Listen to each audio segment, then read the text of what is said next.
Hey, this is Russell Moore, and this is One Thing You Missed. For those of you who know me very well, you know I'm kind of a germaphobe anyway.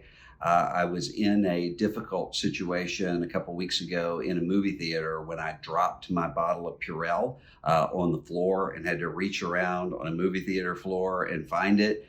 And then the question was, what do you do to disinfect a container of Purell? So I already sort of have this problem. And then you add to it the very real alarm that we have going on right now with coronavirus, especially with people who are traveling around the world. And as the coronavirus starts to come into the United States, there have been people who have died already. And we also have beyond that just the sense of public anxiety and could be even panic about coronavirus and related diseases. And we had swine flu. Several years ago, we had the Ebola concern as well, avian flu. So these sorts of potential pandemics come up every once in a while. One of the things that I was thinking about, in addition to just all of the issues of preparing to care for people who may come down with coronavirus and preparing for the potentiality of not having, say, big events and all of the contingencies that government and non-governmental organizations are going to have to think through, is communion. Someone sent me, knowing my concerns about Lord's Supper, sent to me a tweet that someone had put up earlier this week from, I believe, a Catholic man who was talking about how dangerous it is to be serving communion with a common cup during a time of potential coronavirus. And someone else had responded and said, well, you ought to then become a Protestant because we have the little individualized cups and the little individualized crackers.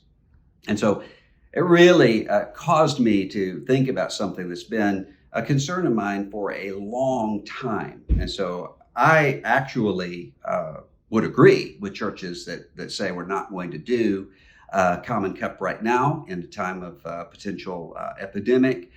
But I think that we've lost something when we've lost the practice of the common cup and the Lord's table as a meal in my own evangelical community, because I think there are reasons why we do it this way that I don't think are good. Now, I'm not saying that that this renders the Lord's Supper the way that most of us do it inoperative, not at all. It's the Lord's Supper is the Lord's Supper.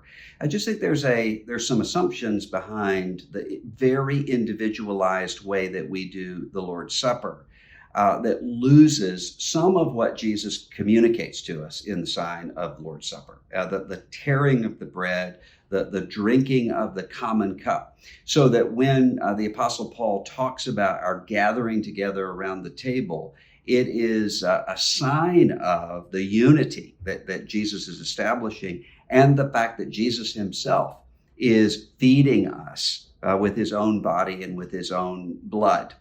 So I think that right now, there are all sorts of things that churches may well do when it comes to coronavirus. It may reach the point where churches don't even, some churches aren't even able to have a weekly gathering for a while.